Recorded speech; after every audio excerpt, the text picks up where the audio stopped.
I can have your attention tonight. We have Mikey Furrow, who's the president of the Omahawks Radio Control Club, and he's going to tell us about how these work and actually how it's even related to ham radio. Go ahead, Mike. Hello, everybody. I'm Mikey.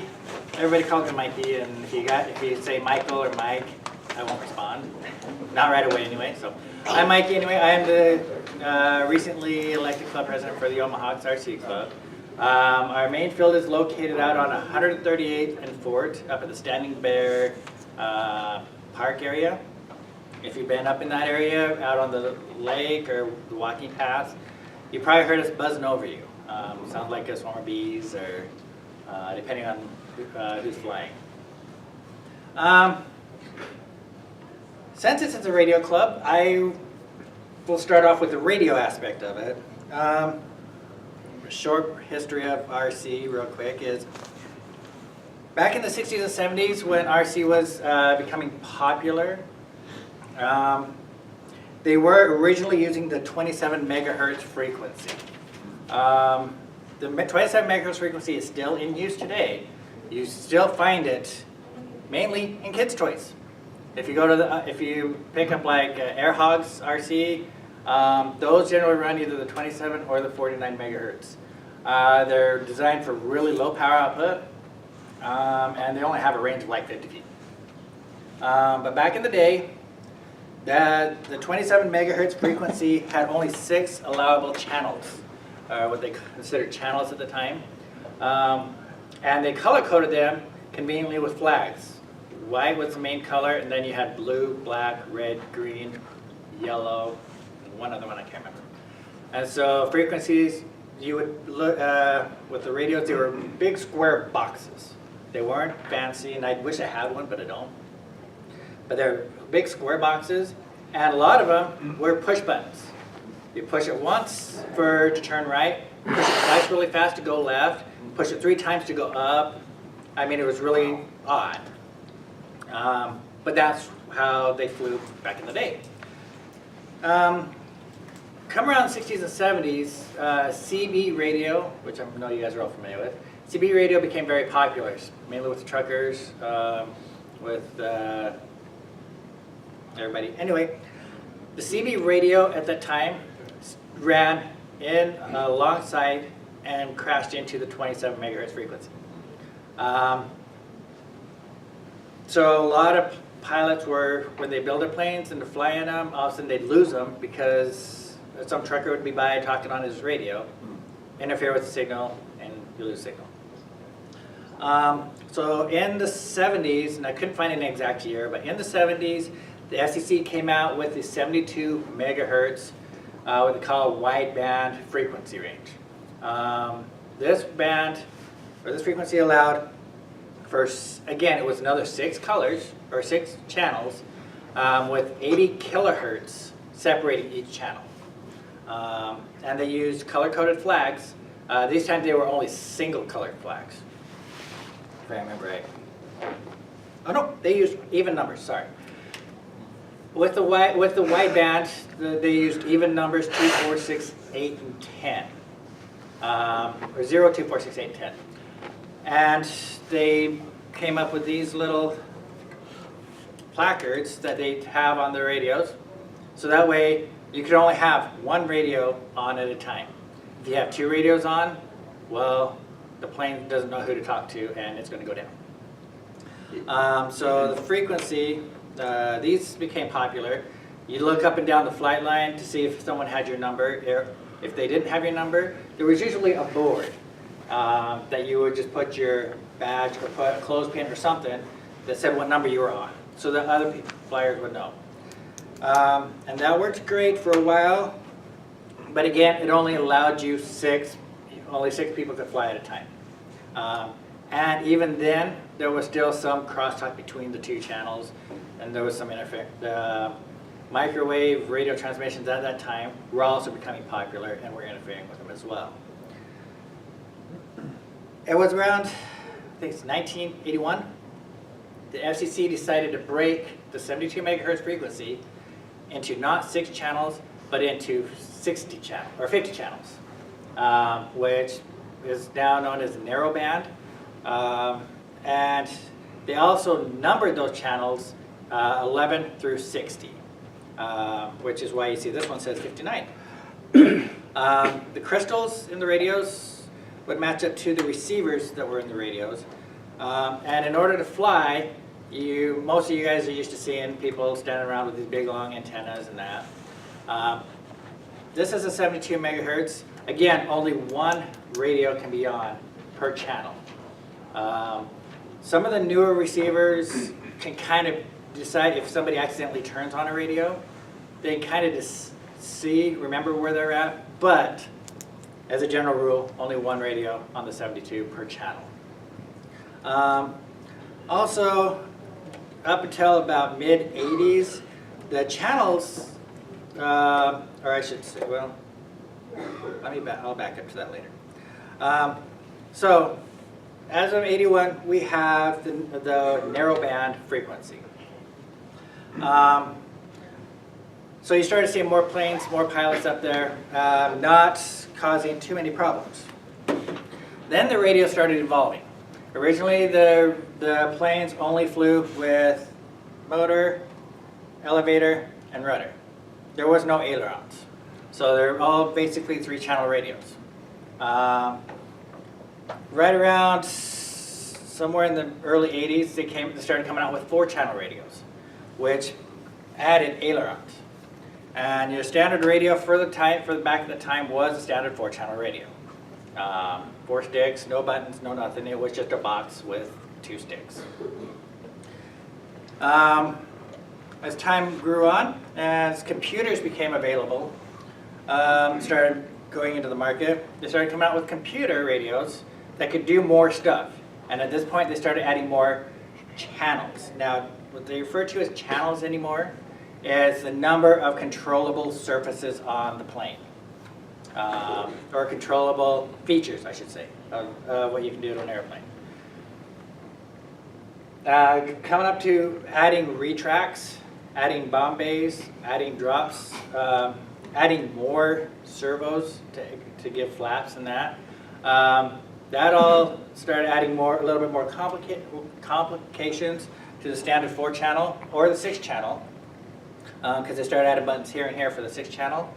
And then they started coming out with the computer radios. And this is mid-90s, early 2000s. They were still 72 megahertz frequency, so you could still only fly one at a time. But they had a computer in there to kind of help make your trimming easier, add more features, allow you to do more stuff. And then about, was it 2006, 2007, no, 2011, sorry. 2011, they started coming out with 2.4 radios. What you'll notice with 2.4 radios, the antennas are considerably shorter. The 2.4 radios, many of you are familiar with them because your home routers use them. A lot of your microwaves use them. A lot of stuff uses a 2.4 range. What's nice with the new radios that they have in our range, they've come up with technology called frequency hopping or spread spectrum. Heavy Lamar. Yep. So these will switch channels about every 1/1000th of a second between this and the plane.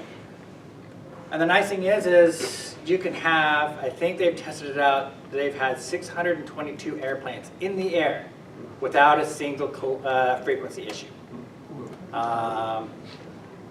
So that's the nice thing is now we don't have to worry about antennas, who's on my channel, who's on. Now we have full freedom of, we can just fly whenever, wherever.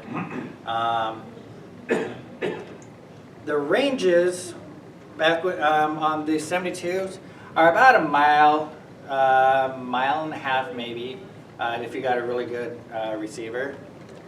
With the new 2.4s, you can get up to almost 5 miles. But I will tell you, on a plane this size, even though it looks really big down here, a plane this size becomes almost invisible at about 3/4 of a mile.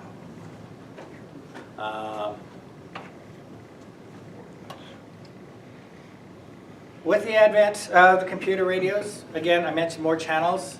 The channels now refer to, again, like I said, things we can do with the plane. We can add flaps, we can add ailerons, we can add more servos to the ailerons. As you get into the bigger planes, I don't know if you guys have seen those big 80-foot, 100 or 80-inch, 100-inch planes, quarter scale, half scale planes. The wings use 2 servos per aileron. And so you only have 4 controllable surfaces on an airplane, but when you start putting 2 servos in each wing, so you have 4 servos just for the wings alone, servos run a separate channel by themselves. Now channels nowadays don't refer to the frequencies anymore. Channels refer to what we can do with the plane. So now this is a typical 4-channel radio. This was a 72 megahertz radio. Very similar to this.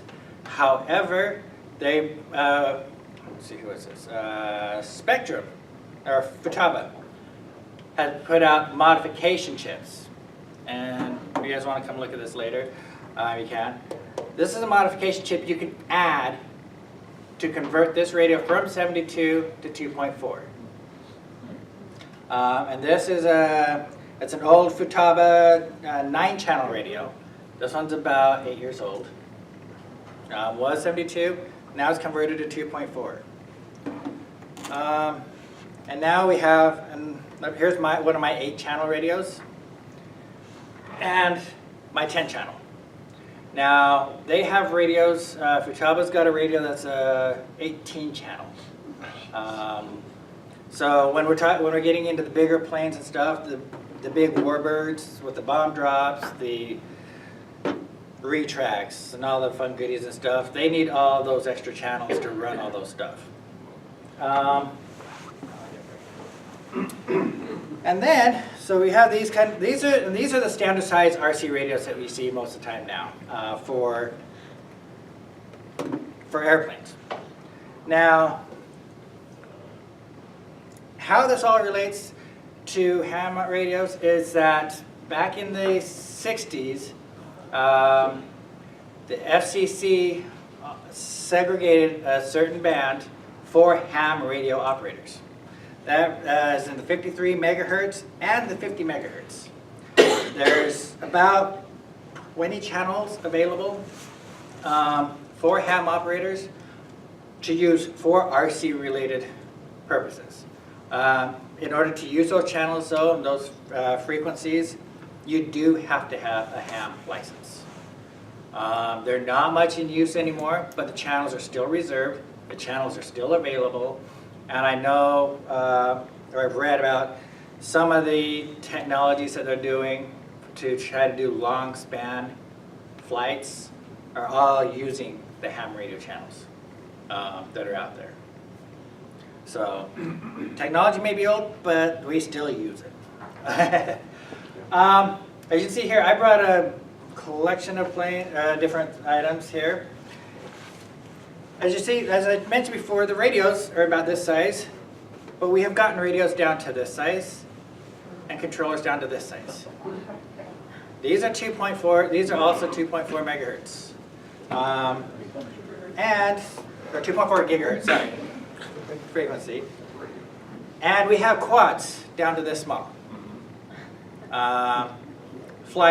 They're basically indoors. This one is the same exact as this one is. This one I just need to replace the battery, but I brought it if you guys want to look and see how small the circuitry is. This little guy here. No, you're already good. Mary will never get it out of the grass. He'll be lost in the weeds. Yeah, that's about right. This little guy here will fly around. They're somewhat stable. They're great for annoying cats. Fly swatter. They sound like a bunch of bees and mosquitoes.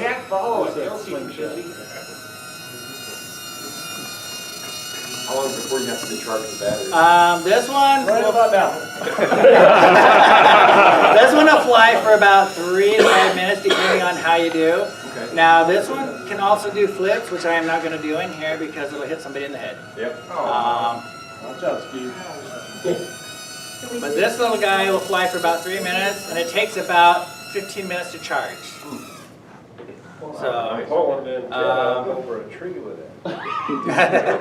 so yeah, this is for like flying in small places and that. But this is how small technology's got with the 2.4. Now, I wish I could afford, because I would love to get them.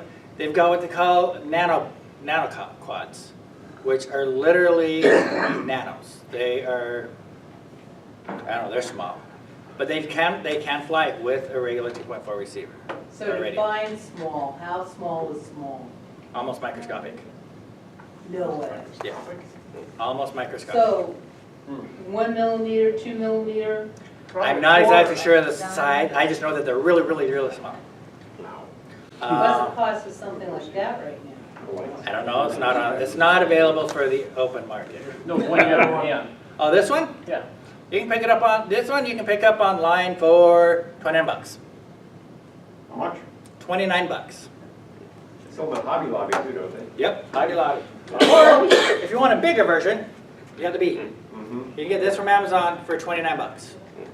That comes with the transmitter? Yeah, these come. Yeah, this one comes with the radio, transmitter, and a battery.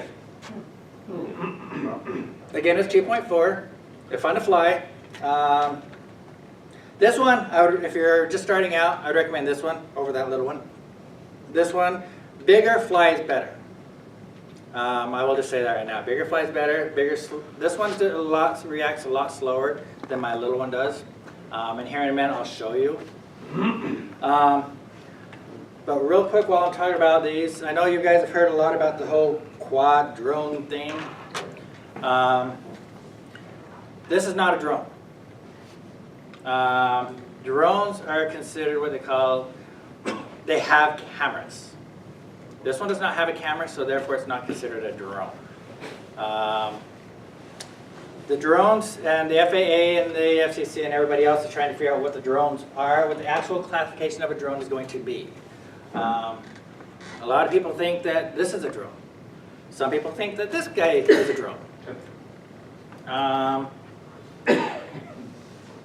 As in any area, you know, a few people making a few mistakes, makes it harder for the rest of us. But for those that have questions about drones and stuff, it is regarding the legalization and all that's regarding all the bigger drones that are about this big or bigger that can fly above 500 feet and that have cameras on them.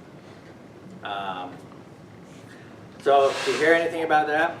Also, in regards to these little quads, they make a quad. It's a little bit bigger than this, and it does have a camera on it.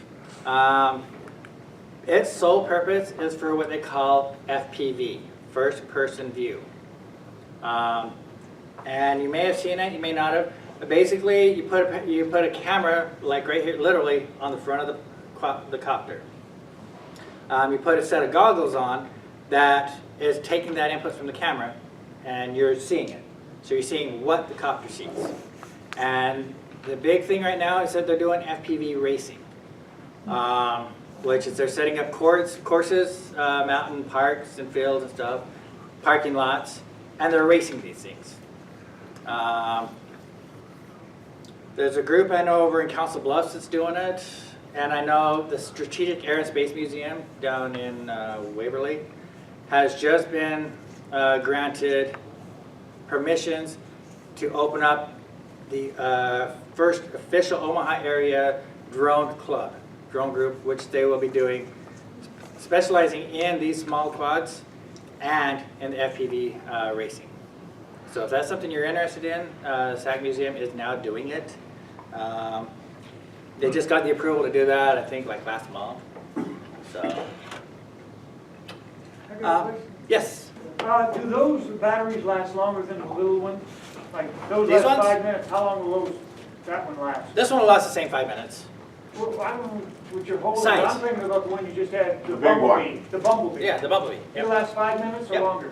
5 minutes. Same as the little one. Yes. So if you go bigger and bigger, it still lasts 5 minutes? It depends on, well, a lot of that is good question. Because on these batteries, these are only 350 milliamp batteries. Now, this is let's see, it's a 2-cell. It's LiPo, which is one of the many battery configurations out there. But this is, this is 350 milliamps. So yeah, this will only go for about 5 minutes because this is bigger. Now this one is a 1-cell, but it's only 100 milliamps. So if they put 350 milliamps into this, then this would fly for 12, 15 minutes. But if you're looking at size, they're about comparable. Now you can get bigger batteries for these. The higher milliamperage, the longer it'll fly. Is that a rechargeable battery you have there? Yes, it is. So if you use a regular ion battery that might have 5,000 milliamps, it would probably do a lot better? They would never get off the ground. Okay, that answers it, yeah. So that's why these are LiPo, lithium polymer batteries, because they are light, they're powerful. It's basically a high charge in a small space. I've heard that some ranchers and ag people have been looking at this for checking livestock and Yep. just pivot points. What are they using? They are using, now this is, again, I'm using this because it's the biggest one I have, but there's a size that's about this much bigger. It's called a 450 size quad. If you look up a DigiPhantom, they're a little bit bigger than this. They have the capability to have different cameras and different sensors mounted to them to allow them to do that. And no license is required, is that correct? At this point, no. Now, well, there's a caveat to that. If you're going to be using these quads for commercial video use, you have to have, there is a license that they just put out last year. They created a license just for that last year, and so far there's only about 100 people in the country right now that have that license. With the whole drone regulation thing that they're talking about now, there may be more licensors, but we don't know. What organization administers the licenses? At this point, it's the FAA, but that can change. All right, so going to the big guys here. With planes, we can build planes and fly them using foam. This is styrofoam foam. It weighs about 3 pounds. This plane will fly on the battery that it has for about 20-25 minutes. This one is not a fast flyer. It flies really slow. This one's what they consider a 5-channel plane because it has the motor. This one has flaps on it, which here in a second, if I remember which radio it's on. Common Crow. Yes. And that's the other thing is, while I'm thinking about it, back when we had just these simple 4 channels, not the computer radios, you could only have 1 plane or 1 radio per plane. So if you had 10 planes, you had 10 radios, or you had them on the same channel, and you just had a notepad to say which settings did what and how to reverse everything. Nowadays, like this radio, for example, I can put 20 airplanes on this 1 radio, and all I have to do is switch between them. That's evil button. I gotta remember how to do this. Yeah, you gotta remember how to. Must be a walk on.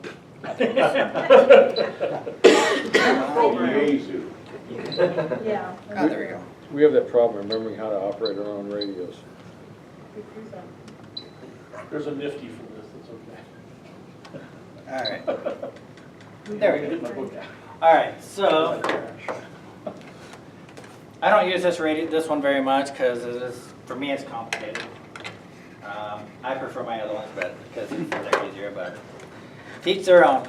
With the radio manufacturers, there's about 8 different radio manufacturers out there right now. Spectrum, Futaba, JR being the more common ones. I'll show you this one real quick. This is an electric plane. It flies on this is a 3-cell 1800 milliamp battery. So what's the time frame on that one? This one I can fly, because this one is a slow flyer, this is a floaty. I can fly this for about 20 minutes on this battery. If I were to put this battery into the little foamy down there, I'd get about 7 minutes. Because that one can fly faster and is more aerobatic. It uses more surfaces. How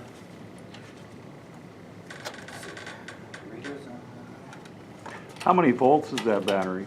11.1 volts.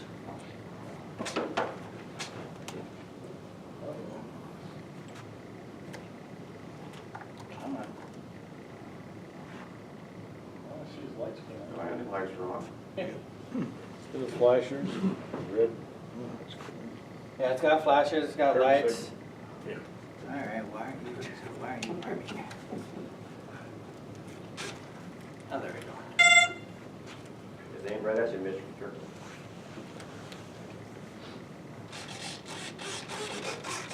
Okay. Flaps and ailerons? This has flaps and ailerons. There's the flaps. I don't know if you guys can see those. Yeah. Do you want me to hold the plane? Yeah, if you want to. Just watch out for that prop. Yeah.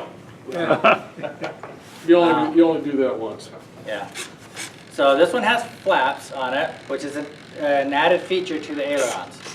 And of course, it's got the ailerons, the rudder, and the elevator in the back. You got a really good hold on that. Yep.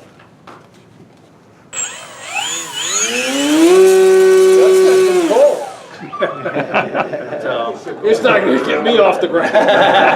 no, I won't get you off the ground. If you want to turn around, Pick up your feet, see if he'll move the chair.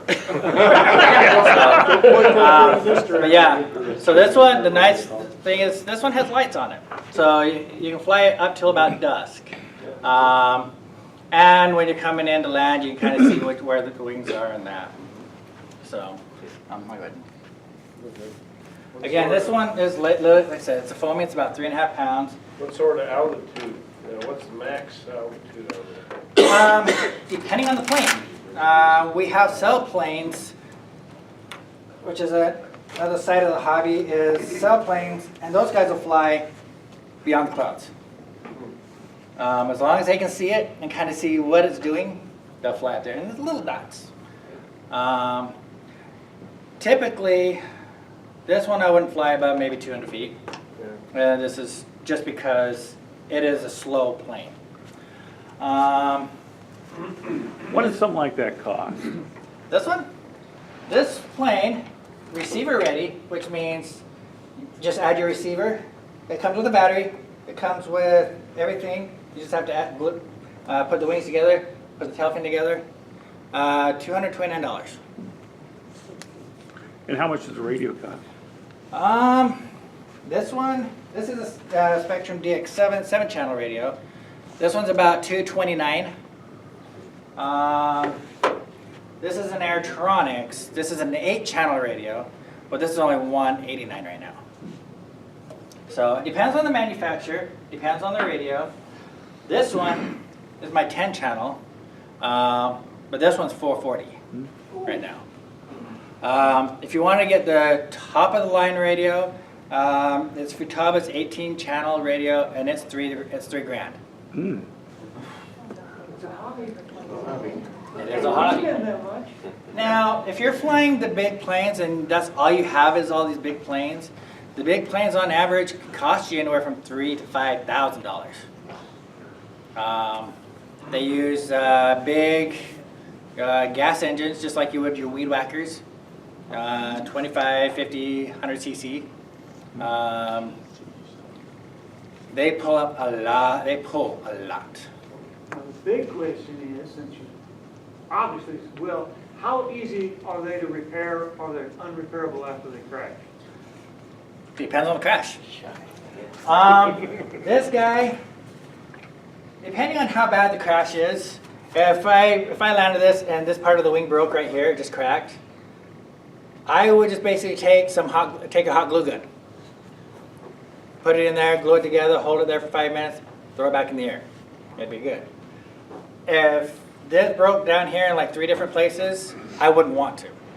Unless you go in and brace it a little bit more with popsicle sticks or whatever. So yeah, this one you can pretty much fix with hot glue gun. You'd be surprised how well popsicle sticks and toothpicks work. But, you know, as light as that is, would a lighter plane, when it crashes, probably wouldn't get hurt as badly as a heavier plane? Correct. Okay. And depending on point of impact, how it hit, if it cartwheeled, if it rolled, whatever. Yeah. Now this one is what they call a standard size 40 size plane. Wingspan is 65 inches on this one. This is at the club. This is actually what we use to train students on how to fly. This is actually our club trainer.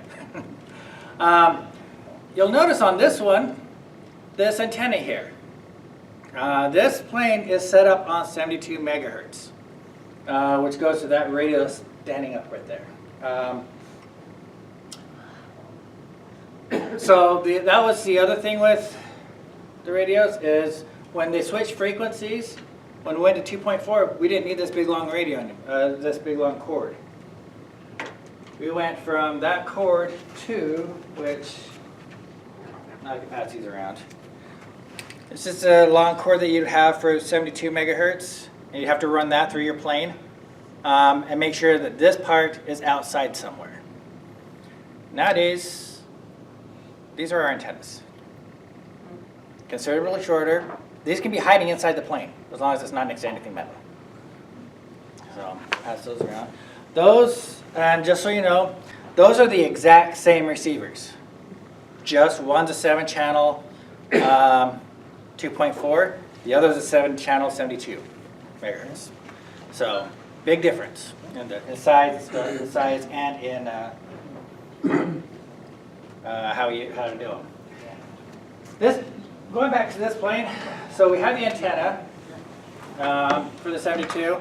This plane weighs about 5 pounds, 5.5 pounds. It is balsa. As you can tell, this has been repaired a couple times. You can tell by the different colored sticks or coat or tape. Depending on how these crash and depending on the extent of the damage, repairs can be minimal or they can be complicated. One of the common things we run into when we crash a plane or run into trees is we'll dent or we'll take out a chunk of the wing here. Basically, to fix it is basically just finding out where the spar is, regluing the spar back together, recovering it, and we're good to go.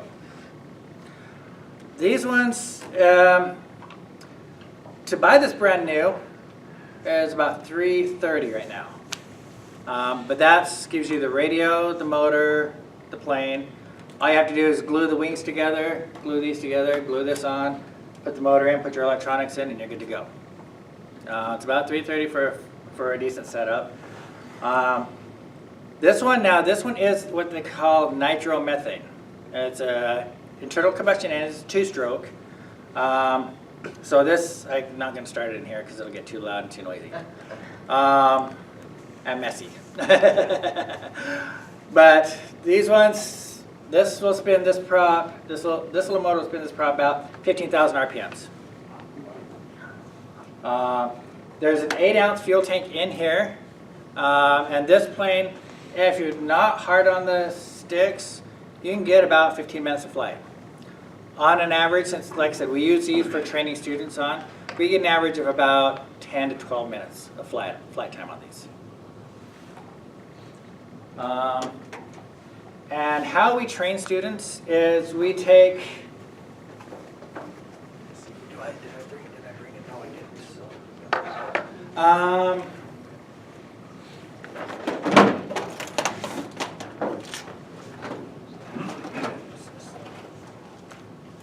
we take 2 radios. Now, I didn't bring the trainer cord to that one, but I'll show you with the other one I have. We take 2 radios. Where is this one? No, there it is. We take 2 radios, tie them together with cord. This becomes your this is the master. This is the one that has the receiver in the plane. This is the one we give to the students. It's the buddy box. We have a button on here that we hold that gives this radio full control. If the plane starts getting out of control, or we get uncomfortable, we let go of the button and we have control again. They started training like this back in the late or mid-90s, using the buddy cord technology. If you wanted to learn how to fly before that, you walked up to somebody and you really hoped you trusted that person, because if the plane got out of trouble, he would literally come over and take the radio, or you would hand him the radio and hope that he could get it back in time. We don't do that anymore because that's a little scary. So we use cords, we use buddy boxes, and now they've come up with a technology of where they use, the buddy boxes are now mirrored wirelessly. So we take this cord out of the way. And it's just 2 people just standing there. Nobody knows who's flying what, but because it's all connected wirelessly. So the other things we can do with planes is we can make planes as cheap as we want to. This plane is made out of 1/4 inch insulation foam. You can buy this at Lowe's. Cost you what? I think $5 for 4x8 sheet of this. Really cheap. And out of that 1 sheet, you can make 6 of these, if I remember right. 5 or 6 of these. The electronics nowadays have gotten a lot cheaper. This is totally electric. The motor you can get for about $5. These servos, which is what the surface is, are about $3. The most expensive part on this plane is the receiver. We used to use these for full contact combat because they were so cheap. And it takes about an hour to build them. To cut them out and build them takes about an hour. Me, I had since kind of got away from that for a little bit. Converted this over to be a night flyer. So I've got lights on this one. And every year, our club puts together a night fly, which we'll get a bunch of guys together, cook up some chili, and we'll throw these in the air after dark. Since now it gets dark about 6 o'clock at night, and we can fly till 10 out there, we use lit planes to fly. So, different things we can do. Again, we can make these planes as cheap as we want to, or if you guys have seen some of those YouTube videos, some of those big planes, those big planes can cost anywhere from $10,000, $20,000, $30,000. At our field, we can fly any type of plane, with the exception of jet turbine engines. Those we do not allow at the field, 1, because they're loud, but 2, because we fly around houses. If a jet goes down, it's an automatic fire. Jet engine planes are actually mini turbine engines. They look, sound, smell, react. They fly on the exact same fuel as a real jet engine does. A typical jet engine will cost you anywhere from about $1,500 to $3,000 just for the engine, not including the plane that goes with it. If you look on YouTube and you see some of those big A-10s, the big jumbo jets, those guys have 20 to 40. I just saw a video of guys got almost $100,000 into a plane. So we can go as expensive as we want, because this is a hobby. But we can also go as cheap as we want. This plane, the plans are free. Takes about an hour to cut this, about an hour, hour and a half. You can make this plane out of this insulation foam. This is a PPP foam. You can buy these in sheets. Get, I think 6 sheets for like $8 online. This, and if you take a look at this, you'll see there's a lot of hot glue on this one. I don't fly it much anymore because it's kind of outlived its usefulness. But I brought it to show that these can take a beating, as you can see right there. This is kind of torn there. Just take some hot glue gun, glue it back together, and could throw it in the air if I wanted to. So, and we do have planes, again, to go as small as this. This is the new micro-sized planes. These are indoor flyers. No, I won't fly it in here because there's too many obstructions, but these use really small 1-cell batteries, and these will fly for about 5 to 10 minutes, depending on how you want. Yes? If everybody was out of the room, is there enough space in this room for that thing to fly in here? Yes, if I knew where the radio was. It looks like it's an awfully fast airplane to fly in. This one is actually really slow. This one is really slow. It's not fast at all. They have some of these that they have a little electric jet. It's about this size. That'll scoot along at about 60 miles an hour. I don't know, I just have the impression that, you know, it doesn't look, I know it's a triplane, but it just doesn't look like it has the lift of these other things that you have out there. That's very interesting. It doesn't, well, it's got the 3 wings to help lift it up. The motor's really loud and obnoxious, but Yeah, no, that's fine. yeah, we fly these indoors. We Hobbytown, typically on Monday nights. Hobbytown of Irvington. We have a bunch of us up there. Hobbytown? Hobbytown's at the Irvington exit, 108th and Scott Circle. It's right by Walmart. 680 Urban. 680, yeah. 680 exit. It's like the big area that closed, that big lumber yard, is that what it is? No, it's up the hill. Just west of 680. I only drive by there all the time. Yeah, but it's back behind. Yeah, Hobbytown, Hobbyplex. It's by the Cherry Hill. Cherry Hills. storage unit there. Yep, right next to the storage unit. So, yeah. So Monday nights during the winter months, you'll see us up there flying these, flying little planes like this, or quads or helis. Which I didn't bring any of my helis because I just didn't have room. But we do have helis as well that we fly, different sizes. Yes. Are there rules on what kinds of planes can be flown in different places? Those bigger planes, can you fly in your neighborhood if you wanted to? I wouldn't recommend it. Well, of course not, but I mean, is it legal? At this point, I mean, it's most flying is recommended to be done at a flying field. Now, this can be flown in your front yard. These can be flown in your front yard or like in a small field. I would love to say that yeah, you should fly at a regular field, but I know, but like this plane here, for example, is what they consider a park flyer, which means you can take this to any parking lot, any park, and go fly.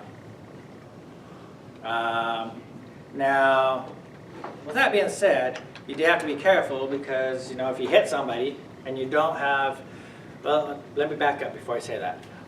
One of the other things that, like if you wanted to come and fly at our field, one of the things that we do that we require is membership to the Academy of Model Aviation Group, otherwise known as the AMA. No, not the Medical Association. The AMA is, they just recently raised their rates. It's like $75 a year. However, if you're flying, and you're flying responsibly, and your plane hits a car in the parking lot, or you lose control of the plane and it kind of goes out and hits a house. The AMA gives you liability insurance up to $2 million to help cover that. which is and also the AMA is also a very big proponent in helping to regulate what we can do with our hobby, where our hobby goes, and to help protect our hobby. With all the drone regulation going on right now, the AMA is very big, has been a very big part of allowing us to keep flying our planes without having to worry about all the restrictions out there. So, yeah. Any questions? Yes. So what would happen, I mean, you lose sight of the plane. I mean, would it just go straight until it ran out of juice, or? It depends on how the radio's set up, or how the plane is set up. If you can't see it, but the radio's still talking to the plane will do whatever the radio says.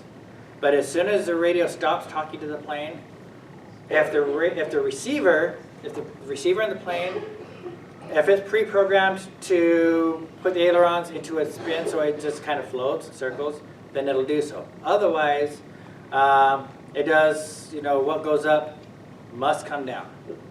Where? That's up to however long either the battery is, the motor is, or how long they're communicating. So you can program it to come down in a general circle? I mean, if it loses radio contact? There's a feature in the radios nowadays called fail-safe. So if the computer is not able to talk to the plane or the receiver will automatically go into a fail-safe mode until it can reestablish connection or until it lands. Whichever comes first. Are they putting cameras on those things? Yes. They So- have cameras now that, and they've been doing it for several years. They have cameras that can mount here on the tops. When they first started doing cameras, they put cell phones. They'd tape a cell phone to the wing or to the underside. Hope that the cell phone didn't fall off and go fly around. And then again, they started making cameras for planes, to put on planes. And they're now making planes designed specifically for cameras, where the motor will be in the back here, and they'll put the camera pod up front. So and you can buy add-on modules. So you can put a camera here, you can put a camera underneath, you can put it, under the bottom. So. Simplex ATV.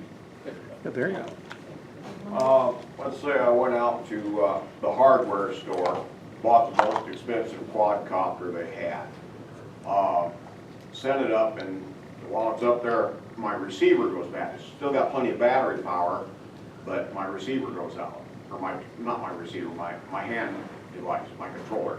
Okay, that goes out, it loses the signal. Now what does the quadcopter do, do you know? Okay, now with the quadcopter, you'll have, if you program GPS into it, if you've turned on the GPS and done everything to allow the GPS to turn itself on, Okay.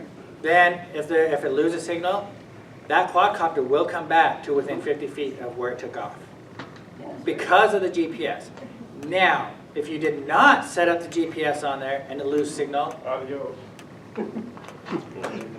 Will it try to keep flying until the battery runs out? it'll kind of like do its own thing until, yeah. All right, it won't necessarily crash full No, power. it'll sit there. I mean, it may try to reallocate and try to stay in the same area, but most of the time it's going to go with wherever the winds are. GPS on you, that's very But if good. you have if you program the GPS and you have it turned on, then yeah, if you can actually take it. They actually tell you if you want to test it, put it at 100 feet. Turn your radio off and put it on the ground, and that quad will come back and land within 50 feet of where it took off. If you have it enabled. And if they're a ways away though, they'll come back in a straight line. So if you're on the other side of the building and it loses power, it'll try to come back to where you are, but it might crash into the building. Correct. That's the problem. Correct. It'll come straight back to you. Correct. Right. It'll fly on the other side of the building. Yeah, you Stay need away a from wide open space when you're flying. when you fly any of these, Right. okay, yes, you were next, and then, Last Saturday, at about noon, a quadcopter hit the side of our building about 50 feet off the ground and fell to the earth and destroyed itself. And we recovered the video from it. And it took off from Midtown Crossing and went east-northeast for a little over 2 miles before it hit our building. That's all it did. Did not have the GPS feature turned on that $1,000 quadcopter. that's very well, they could have lost it too. Because they could have lost control of it, it may have gotten. It really flew in the vicinity for a very short time and then started on its journey. Yeah, so I mean, I can't say. GPS off switch on. Yeah. Yeah. We don't think you knew how to fly it based on some other Yeah, pictures. it's like, you gotta be really stupid to not be able to fly a quad. I have one. I mean, I can crank You'd be it easily, but well, I turn on every freaking fail-safe I can, Yeah. because it's a lot of money.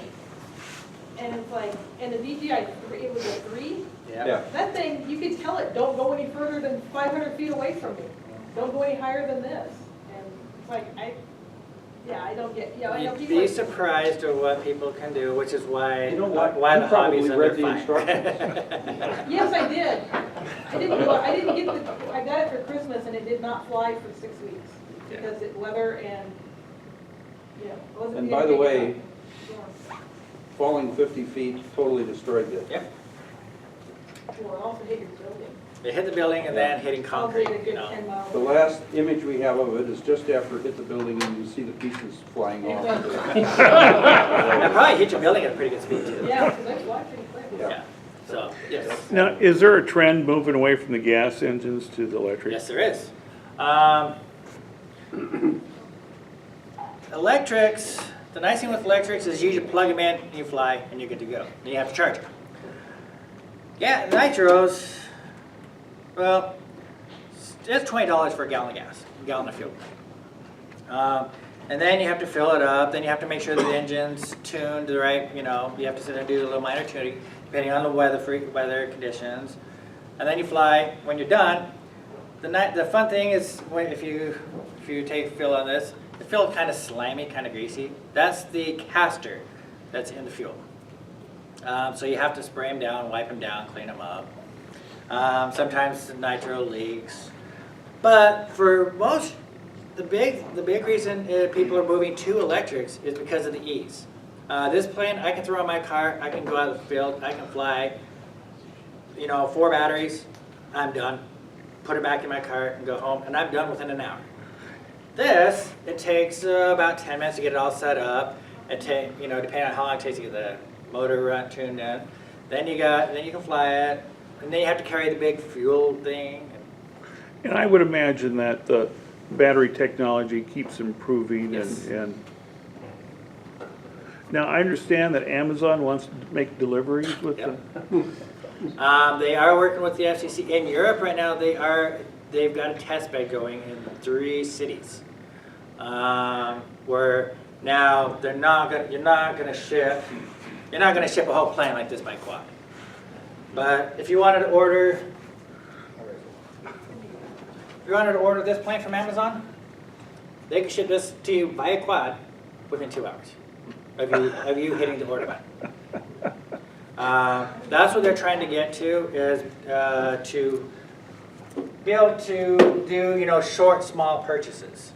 Not doing anything the big stuff, you'll still have to use the big trucks. But yes, there is a test bed, from my understanding, in Europe that they're testing it out, and it's actually working very well. I have read that they are working with the FCC to try to see if they can get in on this within the States, but it probably is not going to happen in like the next 2 years. So, any other questions? When you got the fuel, that gallon of gas, it's not gas, it's fuel. Yeah, fuel, yeah. It goes bad after how many months or years? You can't just let it sit around forever. You can. I mean, as long as like at the end of the flying season, as long as you cork it, put the little plastic stopper in it and seal the cap tight, make sure there's no air in there, it'll be good for 2 or 3 more years. But if it's open, if it's not sealed, then yeah, it can go bad within a year. And you know, with this plane, a gallon of nitro fuel, I get about 30 flights on this plane. 20 to 30 flights, depending on how much I'm flying. Which is, again, the kind of toss-up. As long as I have fuel, I can fly this all day long. But if I'm only limited to 4 batteries, well, then I have to wait till my battery's charged, and then, yes. Is there usually somebody at the airport out there flying around that little? Typically, yeah. So There's- if you go out there, there'd be somebody flying? On a good day, I would say yes. Now that we're hitting into the winter months, it's not going to be as often. But during the summer months, yeah, there's always somebody flying. And during the summer months, from April to September, come out on a Thursday night from 5:30, 6 o'clock until dark, and we'll take you out. We'll let you try it on this plane here. I will hand you the little buddy box and say, here, I take it off, we take you up there, and you have control. You know, to try it out, see if you like it. Now, we do have some electric trainer planes as well that are available for use as well. But yeah, we have different events. One of the planes I did bring out, one of the events we like to do is float flies. We are right next to a lake, so we do float flies periodically. We'll actually fly off the lake. So, one of many different things we do. As windy as Nebraska is, don't you have more days that are too windy to fly, and you have days that are okay to fly? The wind, flying in the wind is subjected to the person, to the individual. Okay. We had an old member in our club, good old Ralph Brown. I don't know if any of you know him, but good old Ralph Brown, his favorite comment, especially on training night, was, there's no such thing as wind. The plane don't know it's windy. Only the pilot does. So, now would I fly this in a 20-mile-an-hour wind? No, because it won't handle it. Would I fly this in 20-mile-an-hour wind? Yeah. It's heavier, but this is me. Now, somebody else in my club will look at that, will look at the wind, I ain't flying it. So it's all subjective. It's based on how your comfortability, your skill. Anything about, now in the spring, we have pylon racing, and it's not really exciting unless it's blowing 30 miles an hour.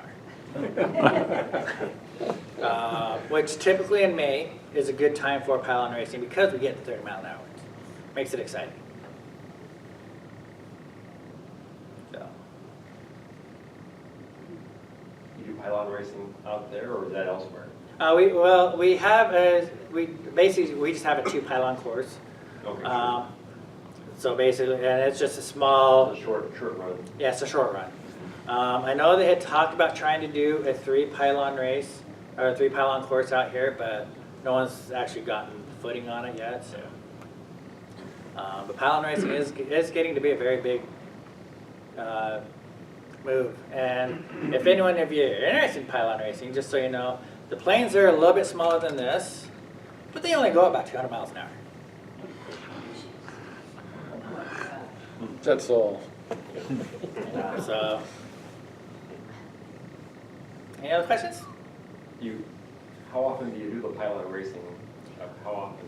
At our field, the pylon racing is part of our Sport Pilot Championship event, so it's only done once a year. Okay. But we have the setup that if we wanted to do more, we could. Well, what time of year is that? Usually in the spring. Okay. But if we had more interest in pylon racing, we could definitely set up something, for any time of the year. You have a yearly championship of some type Yes. that you fly out there? Yeah, we have several different events, but Sport Pilot Championship is just one of many. So, Yes, watch the website. Well, if you watch the competition, that's probably pretty fun to watch. Yeah, we do have, if you want to know exciting, our Sport Pilot Championship consists of 3 three different events over 3 different days. The first event is pylon racing, which is usually done in the spring, nice and windy. The second event is called competitive fun fly, which we will do about 4 or 5 different mini events, and these are to literally test your skill. We'll take off, we'll do a bunch of rolls, a bunch of spins, come and touch down and do it all again. Do limbo, we'll fly, we'll try to do spot landings, stuff like that. The third event, which is one of our more exciting events, is streamer combat, which we'll put 30-foot streamers behind these planes. We'll put 5 to 8 planes up in the air at a time, and you have 5 minutes to survive. We'll put double-sided sticky tape on the wings, and the object is to come down with somebody else's streamer. Now, to let you know how exciting that can be, last year was the first year in 7 years that I survived. So, we do. You guys just do that at your air show? Yeah, we did some of that at our air show too, as a demo, but we lost all the streamers. But yeah. Yeah, every year we do, our club puts on our annual Labor Day air show. It is on Labor Day from noon to 4. It's our donation to the Make-A-Wish. So we bring all sorts of planes out, anywhere from flying lawnmowers to the Witch to flying the American flag. It's a plane that's an actual flag. World War II bombers, scale bombers, biplanes, anything you can think of. And we do that every Labor Day. As one of our, yes. Do you have a website? Yes, we do. Our website is omahawks.net, which is OMAHAWKS.net. I know he mentioned it as Omaha Hawks, but it's actually Omahawks. But our website is being rebuilt. I'm working on that, and hopefully we'll have a new one out in January. Is there another website that's for information only? It has a lot of information and not Google? airplanes, model airplanes, or? If you type in RC airplanes, I mean there is a plethora of information out there. Just come up with advertisements there. It depends on exactly what you're looking for. Okay. So I mean it's yeah. You can see a jet-powered MiG on there. Now that would be pretty good. Yeah. Okay, well. All right, thank you very much. I don't know how much time we have, but if anyone wants to try, I brought my simulator. Fly the airplane on the computer, To fly the airplane right? on the computer, yep. I think in the morning, there was a big one in Iowa.